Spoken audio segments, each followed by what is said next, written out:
They told you cannabis makes you lazy, that it slows you down, that it numbs the mind and dulls the senses. They never told you it was once used to open the gate to realms hidden from ordinary sight. They didn't want you to know that in ancient rites, it was used not to escape reality, but to penetrate it. What if the true purpose of cannabis was never recreation, but activation?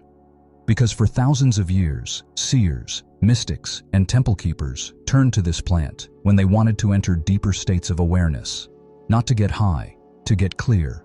And what does it clear? Noise, mental loops, social masks, and most of all, the veil between your waking mind and your inner sight. This is where the third eye comes in. The pineal gland, tiny, hidden, often dismissed, but sitting right at the center of the brain, and possibly the center of your consciousness. Science calls it a vestigial organ. The ancients called it a gateway. And here's the secret almost no one will tell you. Cannabinoid receptors, yes, the ones in your body that react to cannabis, are densely concentrated in the pineal gland. That's not an accident. That's biology remembering its roots. Because when you combine breath, intention, stillness, and cannabis, you don't just feel relaxed. You feel like you're remembering something. You sit down to breathe, and suddenly your senses expand. You close your eyes and see light swirling in darkness. You feel the world, not as facts and forms, but as vibration. You start to perceive energy, not metaphorically, literally. Sounds feel deeper, time stretches, colors shift in saturation, and most importantly, you start sensing truth without words. Not because cannabis gives it to you, but because it removes the static long enough for your third eye to tune in to what was always there. But what is this third eye? Why is it so important across spiritual traditions? And how does cannabis change how it functions? Let's go deep.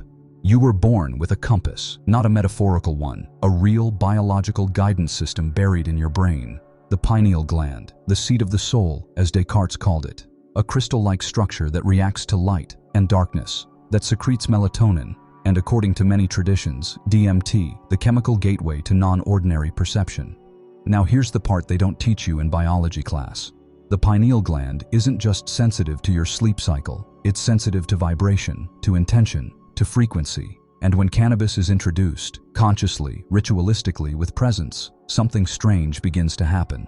You don't just feel calm, you feel like reality is bending, patterns become visible. Thoughts aren't just mental, they have texture. You close your eyes, and light dances on the inside of your eyelids. You feel watched by something ancient, quiet, and wise. But it's not external, it's you, a version of you that's been waiting for silence. The ancients weren't wrong when they said the third eye sees beyond form. It's not about hallucination, it's about decoding symbolic truth. That's why mystics in Egypt used cannabis-infused oils during initiation rituals. Why Indian sadhus drink Bhang in honor of Shiva. Why early Gnostic sects viewed plant-based sacraments as tools for piercing the veil. They knew this wasn't a drug, it was a lens. But here's the danger. Most people smoke cannabis without intention. They flood their nervous system with input, screens, noise, junk food, chaos. And when the third eye tries to open in that environment, it closes just as quickly. Overwhelmed, distorted, drowned. That's why so many people say, cannabis makes me anxious. It's not anxiety, it's raw awareness trying to surface and meeting resistance. Because the third eye doesn't show you bliss first, it shows you truth. And truth in the beginning can be brutal. You see your addictions, you notice your lies, you feel where you've settled, and that clarity feels like discomfort because you've been trained to live without it. But the discomfort, that's the beginning of sight. With practice, that sight becomes focus. With presence, it becomes intuition. With trust, it becomes vision. And cannabis, used properly, can be a catalyst for that entire transformation. So what's the difference between those who use the plant as a toy and those who treat it like a temple? Intention, stillness, willingness to see.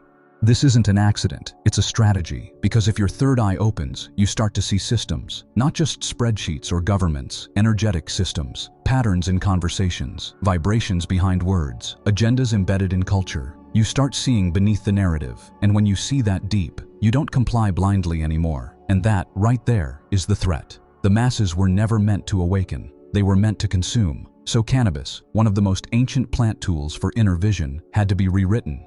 First, demonized, then neutralized, then monetized. What used to be a temple sacrament became a recreational product, flooded with pesticides, grown for THC, not balance, marketed as escape, not entrance, and the spiritual core of the plant, buried under memes, bongs, and branding. But the plant remembers, and so does your third eye, because when the two connect under the right conditions, something ancient begins to pulse again. Let's talk mechanics. When cannabis enters your system, it doesn't just dull pain. It interacts with your endocannabinoid system, which plays a role in mood, memory, and neuroplasticity. The pineal gland, part of the endocrine system, responds to this shift. Its chemistry adjusts. Its vibration shifts. Some researchers believe this shift makes it more receptive to altered states of consciousness, what mystics knew long before science could prove. And when that gland is stimulated correctly, you begin to receive non-linear information. You'll suddenly know something without having read it. You'll get a symbol in meditation, and days later it plays out in real life. You begin to anticipate emotions in people before they speak. This isn't magic, it's perception, refined, stripped, reawakened. But here's the warning. If the body is full of noise, junk food, EMF overload, no breath awareness, cannabis will magnify that noise. The third eye will flicker, then shut. That's why it's not enough to use cannabis. You have to prepare for it. The ancients fasted, they grounded, they invoked, because entering that state is like stepping into sacred territory. And if you rush in unclean, the energy doesn't stick. It scrambles you. This is why bad trips happen. It's not the plant, it's the lack of spiritual hygiene. But when you take this seriously, when you align body, mind, intention, cannabis activates the third eye like a tuning fork hitting resonance. Visions come, dreams become lucid, your sense of time becomes flexible. You don't just experience reality, you interpret it, layer by layer. And when that happens, something deeper awakens. A memory of who you were before the noise, and who you came here to be. If you're feeling the resonance, it's time to go deeper. Hit subscribe, tap the bell, because the rest of this isn't theory, it's transmission. The average person walks through life like a fish in water, never realizing they're submerged in a medium of frequencies, fields, and patterns. Everything seems solid, separate, fixed. But the third eye says otherwise. It says, reality is layered, consciousness is stacked, and most of what you call normal is just the lowest resolution of awareness. So what happens when cannabis is used with reverence, breath, and intention? You start to lift from that base layer. You begin to notice a feeling in the room that isn't coming from anyone speaking. You pick up on a word someone says and see the energy behind it. You close your eyes, and instead of black, you see color, texture, flow. This isn't hallucination, it's expanded interface. Your body, mind, and pineal gland become a multidimensional receiver, and you realize you've been perceiving only 5% of what's actually there. When the pineal gland activates, especially in a high-vibration cannabis session, you don't just trip, you tune. The senses stretch, auditory input slows, visual processing deepens. You might begin to see energy rippling around people. You might notice subtle shifts in temperature or light in your peripheral vision. You may start to hear a tone, a constant, high-pitched frequency that intensifies in stillness. That tone, it's not tinnitus, it's subtle signal, what mystics called the inner sound current. A thread between realms. In ancient Egypt, priests would sit in total darkness for days before activating cannabis oil and opening the eye of Horus. Not to get high, to get clear, to enter the other room that's been right beside you all along. And in that room, things change. Symbols replace language. Time becomes fluid. You receive downloads, chunks of information that arrive all at once, not linearly. You start knowing without knowing how you know. You're not imagining, you're remembering.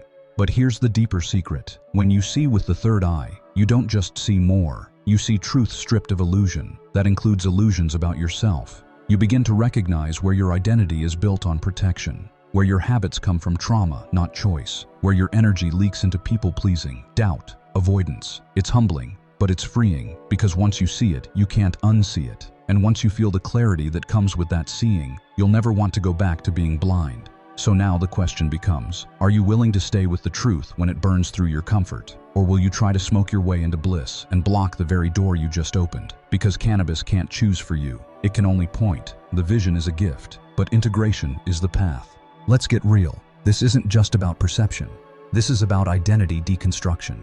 Because once your third eye fully activates, especially through a plant ally like cannabis, your nervous system starts to operate on a new bandwidth.